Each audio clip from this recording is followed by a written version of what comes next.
ሰበር መረጃ ተሰምቷል። ማንም ያልጠበቀው ሆኗል። ብርቱ የተከዜ ዘብ አጥሩ ተጥሷል። ወፍ እንኳን አያልፍም በሚባልበት ስፍራ ታጣቂው ተከዜን ተሻግሮ ገብቷል። አሁን የሞት ሽረት ትግሉ ተጀምሯል። የፕሬዝዳንት ኢሳያስ መንግስት ጦርነቱን የሚከፍተው በትግራይ ወይንም በአማራ ክልል ነው ሲባል እንደቆየው አሁን ሁሉም ነገር ከጫፍ ደርሷል። የህወሓት ታጣቂዎችን ዩኒፎርም አስለብሶ ተከዜን እንዲሻገሩ አድርጓል። ጉዳዩ የበርካቶችን ቀልብ ስቧል። በዘገባችን ተካቷል። ኢትዮጵያ የቀይ ባህር ተፈጥሯዊ ባለቤት ናት። ይህንን መራራ እውነት መካደም ሆነ በጩኸት ብዛት ማደብዘዝም ማጠልሸትም አይቻልም። ስለሆነም ቀይ ባህርን ወደ ህጋዊ ታሪካዊና ተፈጥሯዊ ባለቤቶቹ ኢትዮጵያውያን መመለሱ አይቀርም በሚል ወኔ ሁሉም ወደፊት ብሏል። ባለስልጣኗ ልጃቸውንና ማቻቸውን ሚኒስትር አድርገው መሾማቸው ተሰምቷል። ሁኔታው ቁጣን እንዳይቀሰቅስም ተሰግቷል። የትግራይ ኃይሎች በአፋር ክልል በርካታ ቀበሌዎችን ተቆጣጥረው እያስተዳደሩ እንደሆነ ታውቋል። ከባድ መሳሪያዎችን በመተኮስ በርካታ ንጹሐን ከስፍራው እንዲሸሹ ስለማድረጋቸውም ተዘግቧል። ጉዳዩ በዝርዝር ተይዟል።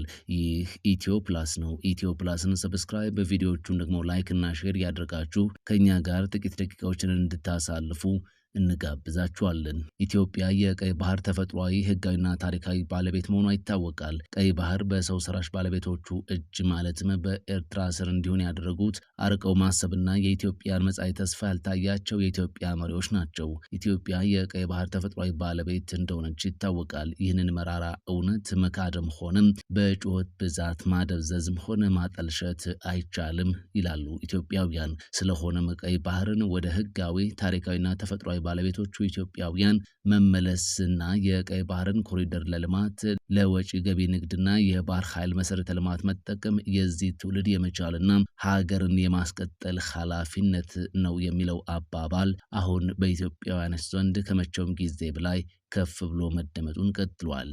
ማንም ያልጠበቀው ነገር ሆኗል። ብርቱ የተከዜ ዘብ አጥሩ ተጥሷል። ወፍ እንኳን አያልፍም በሚባልበት ስፍራ ታጣቂው ኃይል ተከዜን ተሻግሮ ገብቷል።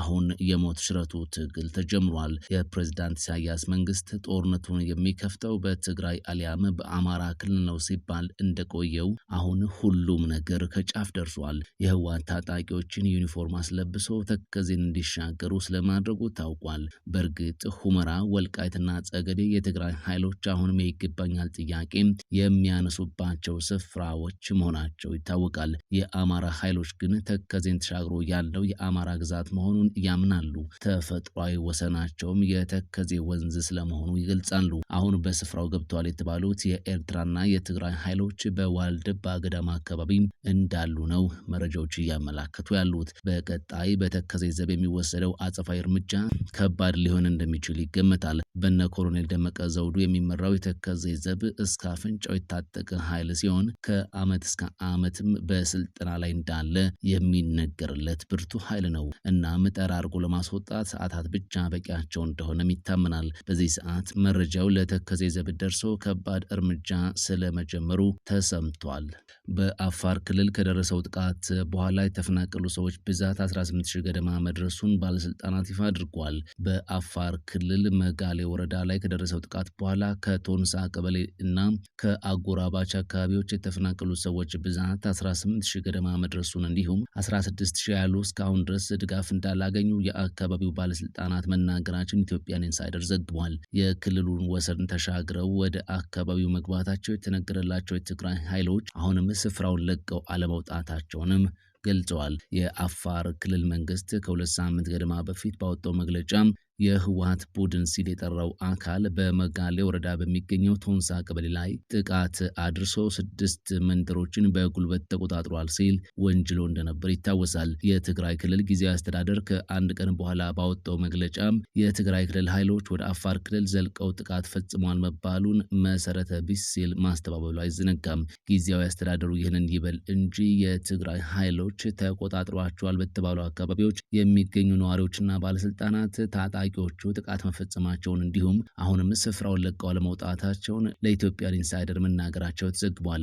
አንድ የቶንሳ ቀበሌ ኃላፊ የትግራይ ኃይሎች ሲሉ የጠሯቸው ታጣቂዎች ከ2 ሳምንት በፊት የያዟቸው በርካታ የአካባቢው ስፍራዎች በእነርሱ ቁጥጥር ስር መሆኑን ገልጸዋል። ከ2 ሳምንት በፊት ዋራአ ከሚባለው አካባቢ ተፈናቅለው አሁን አሮሪ በሚባል የቀበሌው አካባቢ ከሌሎች ተፈናቃዮች በአንድ ትምህርት ቤት ውስጥ በሚገኝ ዛፍ ጥላ ስር ተጠልለው የሚገኙ ሌላ ነዋሪ በአካባቢው የሚገኙ የአፋር ክልል ሚሊሻዎች እንዲሁም ልዩ ኃይሎች ጋር እየደወሉ ሁኔታውን እየተከታተሉ እንደሆነ ተናግረዋል። ከጸጥታ ኃይሎቹ ባገኙት መረጃ መሰረትም በአካባቢው አሁንም የትግራይ ኃይሎች እንዳሉ ማረጋገጣቸውን ኢትዮጵያን ኢንሳይደር ዘግቧል። ኢትዮጵያን ኢንሳይደር በስልክ ያነጋገራቸው የቶንሳ ቀበሌ ኃላፊም የትግራይ ኃይሎች አልፎ አልፎ ከባድ መሳሪያ እንደሚተኩሱ ገልጿል።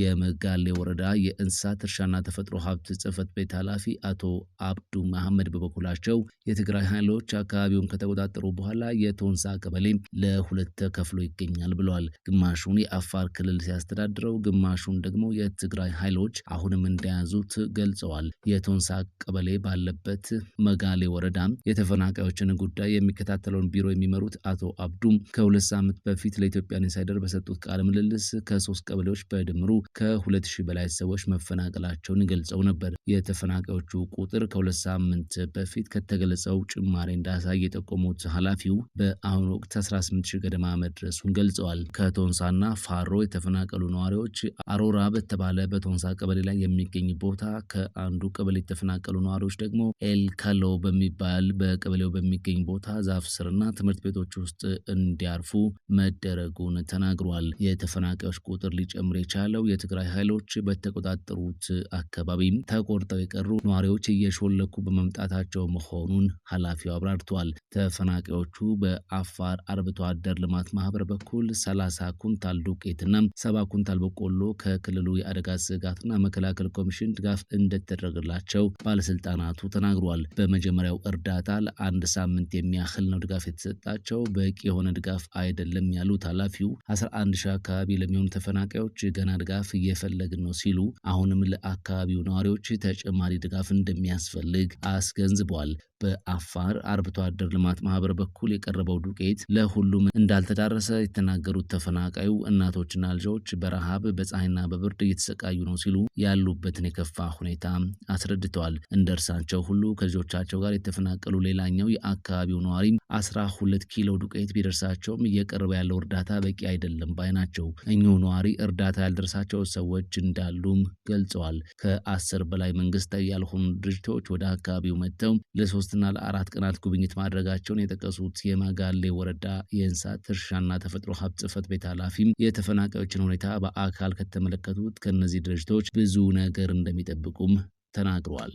የታንዛኒያ ፕሬዝዳንት ልጃቸውንና አማቻቸውን ሚኒስትር አድርገው ሾመዋል። የታንዛኒያ ፕሬዝዳንት ሳሚያ ሱሉሁ ሐሰን ልጃቸውን የሚኒስትሮች ካቢኔ አባል አድርገው መሾማቸው ተሰምቷል። የ43 ዓመቷ ልጃቸው ሀፊድ አሚር በቅርቡ በሀገሪቱ በተካሄደው ምርጫ ተወዳድረው የተወካዮች ምክር ቤት አባል ለመሆን የቻሉ ሲሆን አሁን እናታቸው ባዋቀሩት አዲስ ካቢኔ ውስጥ እንዲገቡ ተደርጓል። ሀፊድ አሚር የተሾሙት ምክትል የትምህርት ሚኒስትር በመሆን እንደሆነ ተዘግቧል። ፕሬዝዳንት ሳሚያ ጨምሮም የሀፊድ አሚር ባለቤት የሆኑትን መሐመድ መቺን ግራዋን የጤና ሚኒስትር አድርገው ሾመዋል። በታንዛኒያ በተደረገው ምርጫ ፕሬዝዳንቷ 98 ከመቶ ድምፅ በማግኘት ማሸነፋቸውን ይፋ ማድረጋቸው ይታወሳል። ይህ ምርጫ ከፍተኛ ተቃውሞን አስተናግዶ የሰዎች ሕይወት ያለፈበት ጭምር መሆኑ የሚታወቅ ነው።